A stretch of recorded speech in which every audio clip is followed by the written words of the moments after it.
Video like जरूर कर लीजिए और ऐसे वीडियो लगातार फ्री में पाने के लिए चैनल को तुरंत सब्सक्राइब कर लीजिए और बेल आइकन को जरूर टैप कर लीजिए ताकि आगे भी सारे वीडियो आपको मिलते रहे। यूट्यूब में फॉलो करते हैं तो प्लीज ये वाला फ्री टेलीग्राम चैनल जरूर ज्वाइन कर लीजिएगा। सारे नोटिफिकेशन सारे अपडेट यहीं पे आते हैं, ध्यान रखिए।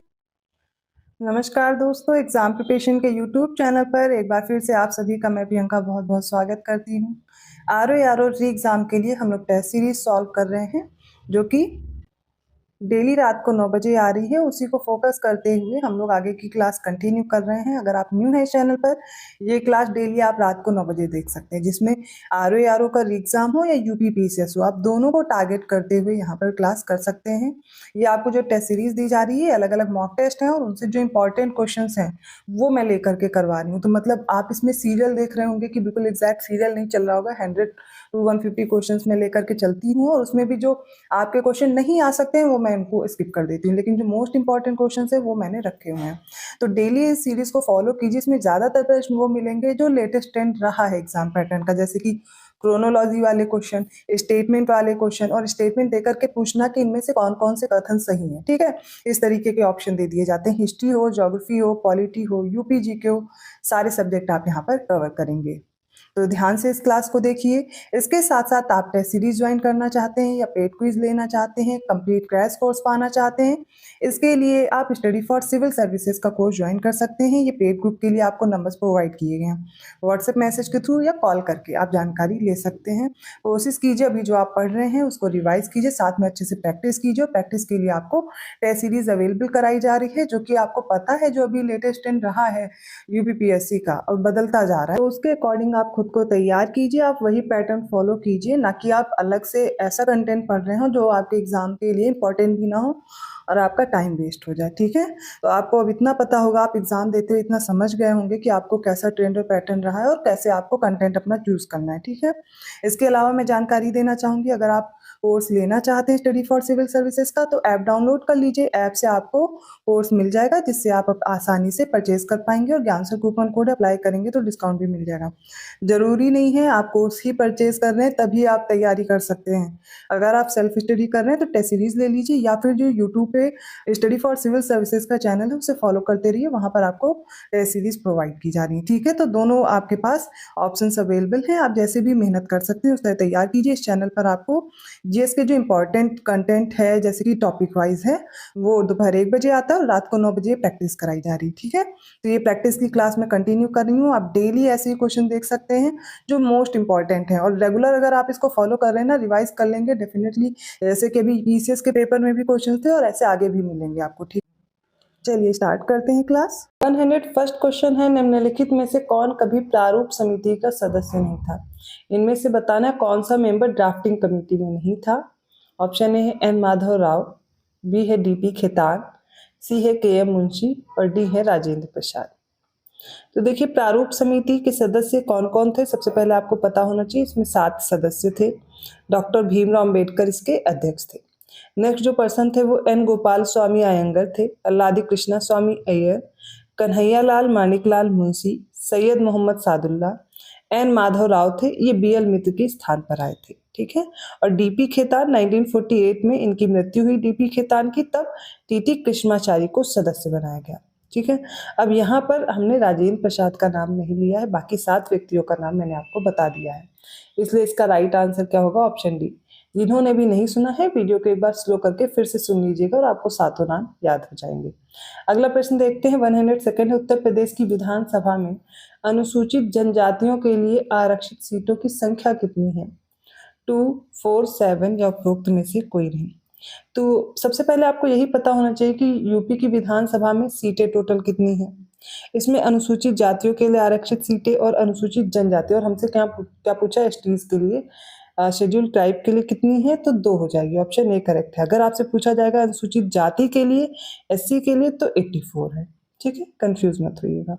103 क्वेश्चन देखते हैं। कौन सा अनुच्छेद दादरा और नागर हवेली और दमन और दीव के केंद्र शासित प्रदेशों के विलय से संबंधित है? तो अभी हमारे पास जो हमारे देश में यूटीज की जो संख्या है वो 8 है। ठीक है, तो article 239A, article 240 clause 1, article 143 और आर्टिकल 152 में से बताना है। देखिए इसका सही उत्तर क्या हो जाएगा? Option B. आर्टिकल 240 क्लॉज 1 के द्वारा राष्ट्रपति को, संविधान का यह अनुच्छेद है, राष्ट्रपति को दादरा और नागर हवेली और दमन दीव के कुछ केंद्र शासित प्रदेश के जो कुछ क्षेत्र थे इनको शामिल करने के लिए या नियम बनाने के लिए अनुमति देता है। और विधेयक इन दोनों केंद्र शासित प्रदेशों को विलय कर किए गए केंद्र शासित प्रदेशों से बदलने के लिए अनुच्छेद में संशोधन भी करता है। तो इसमें क्या प्रावधान किया गया, तो इसमें ये प्रावधान है कि जो बॉम्बे हाई कोर्ट है इसके क्षेत्राधिकार में विलयित केंद्र शासित प्रदेश तक विस्तारित रहेगा। तो ये बॉम्बे हाई कोर्ट में आते हैं। कुछ चीज़ें इन्फॉर्मेशन थी इससे रिलेटेड वो मैंने बताई, लेकिन याद रखिएगा अभी कितने केंद्र शासित प्रदेश हैं, 8, क्योंकि जो दादरा नागर हवेली है और दमन दीव है इनको क्या किया गया, विलय किया गया। और किस आर्टिकल के तहत किया गया, 240 क्लॉज 1। और ये किसके पास अधिकार था, तो राष्ट्रपति के द्वारा किया गया। अगला प्रश्न देखिए, किस अधिनियम के माध्यम से लंदन में भारत के उच्चायुक्त का कार्यालय स्थापित किया गया था? Indian council act 1892, government of India act 1909, 1919 का गवर्नमेंट ऑफ इंडिया एक्ट, या फिर 1935 का? इसका देखिए राइट आंसर हो जाएगा ऑप्शन सी। तो भारत सरकार अधिनियम 1919 के द्वारा भारत के उच्चायुक्त का कार्यालय कहाँ पर स्थापित किया गया था? लंदन में। ठीक है, करेक्ट हो जाएगा। चलिए अगला प्रश्न देखते हैं। 105 है, निम्नलिखित में से कौन सा जोड़ा सुमेलित नहीं है, इनकरेक्टली मैच्ड है? आर्टिकल 199 है, इसमें धन विधेयक की परिभाषा दी गई है। आर्टिकल 200 है, विधेयक राष्ट्रपति के लिए जो पुनर्विचार के लिए आरक्षित किया गया है वो। आर्टिकल 202 में वार्षिक वित्तीय विवरण है और आर्टिकल 204 में विनियोग विधेयक है। देखिए इसका सही उत्तर क्या होगा, ऑप्शन यहाँ पर हो जाएगा बी, क्योंकि विधेयक अगर राष्ट्रपति के पुनर्विचार के लिए आरक्षित किया गया है राज्यपाल के द्वारा तो वो आर्टिकल 201 में है। ठीक है, किसमें है? आर्टिकल 201 में। राष्ट्रपति या तो घोषणा करेगा कि वह विधेयक पर सहमति देता है या फिर उस पर अपनी सहमति रोक सकता है। बाकी सही है, कंफ्यूज मत होइएगा। वार्षिक वित्तीय विवरण, राज्यों का वार्षिक वित्तीय विवरण किसमें दिया गया? आर्टिकल 202 में। और उसमें ना कंफ्यूज हो जाइएगा कि मैम वार्षिक वित्तीय विवरण तो 202 में है ही नहीं, पर ये राज्य के बारे में कहा गया है। अगला प्रश्न देखिए, चिन्नार वन्यजीव अभ्यारण्य किस राज्य में स्थित है? उड़ीसा, तेलंगाना, केरल या फिर महाराष्ट्र में? इसका सही उत्तर हो जाएगा ऑप्शन सी, केरल के इडुक्की जिले में स्थित है ये चिन्नार वन्यजीव अभ्यारण्य।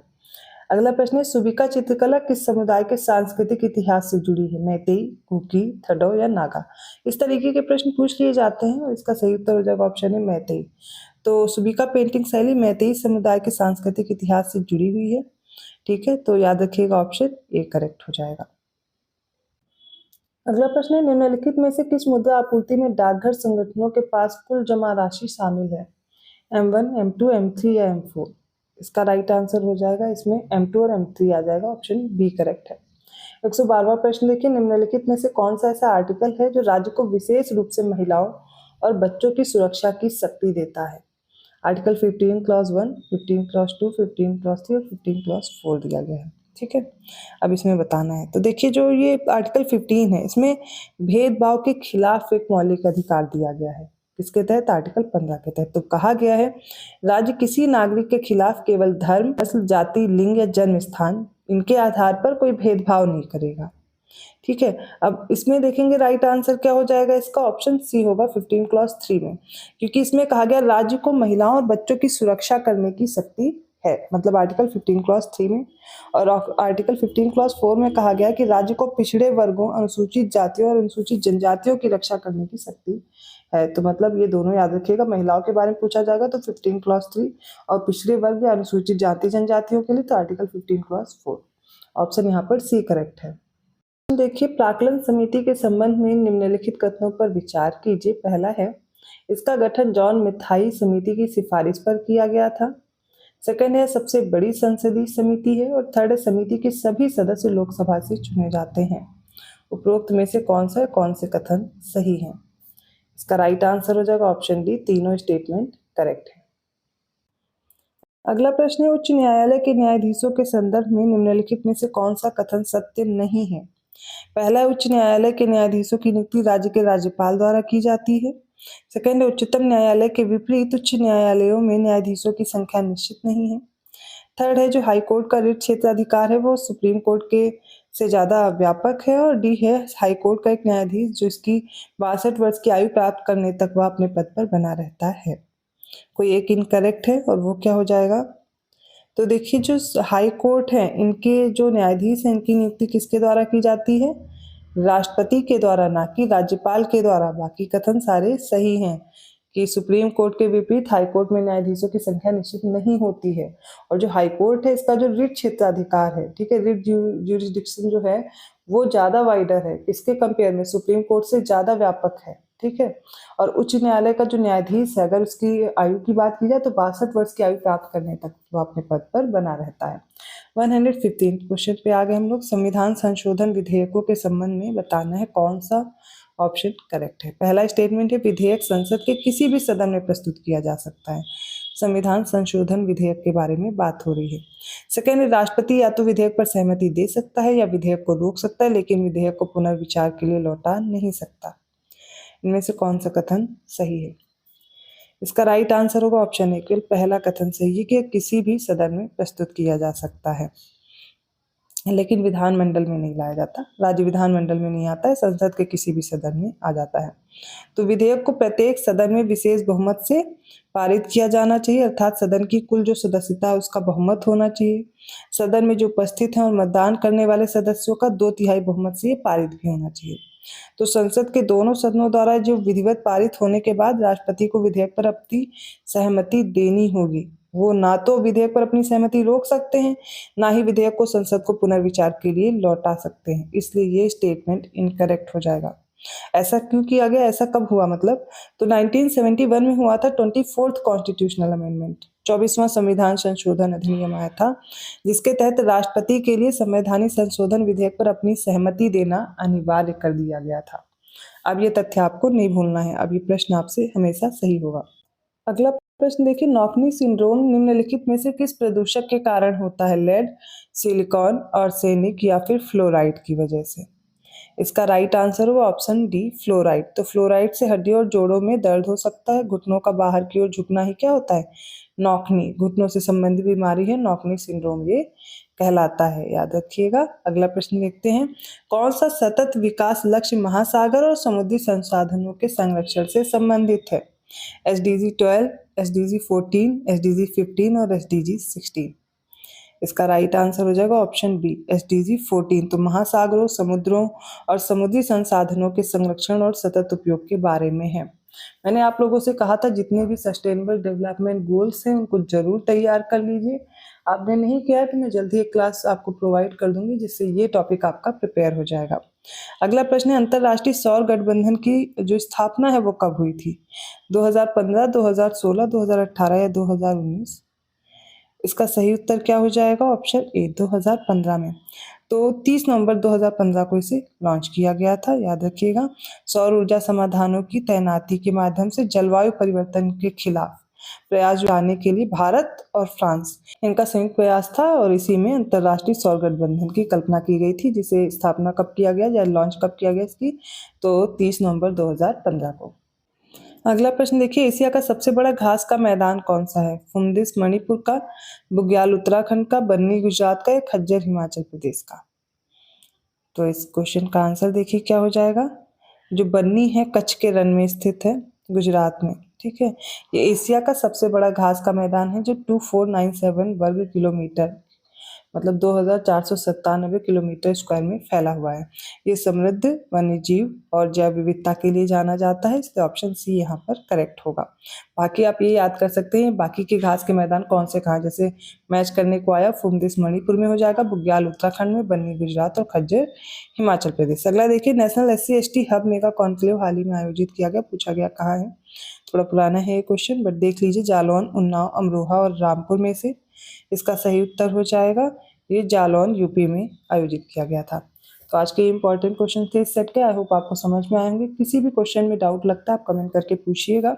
आप सभी के कमेंट आते देख करके अच्छा लगता है, आप सभी लोग क्लासेस कर रहे हैं और क्वेश्चन ज़्यादा से ज़्यादा सॉल्व कीजिए, साथ में प्रैक्टिस भी करते रहिए।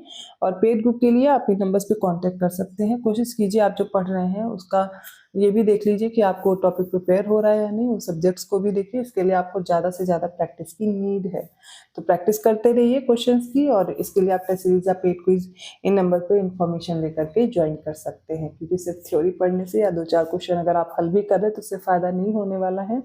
एग्जाम पैटर्न पर आधारित आपको मॉक टेस्ट सॉल्व करने की ज़रूरत है। और जो भी बच्चे UPPSC 2025 को टारगेट कर रहे हैं तो फॉर्म फिल कर दीजिए और अपने कोर्स को ज्वाइन करके अभी से प्री प्लस मेंस की कंप्लीट प्रिपरेशन शुरू कर सकते हैं। ऐसे ही क्वेश्चन के साथ मैं मिलती हूँ नेक्स्ट वीडियो में, तब तक के लिए धन्यवाद।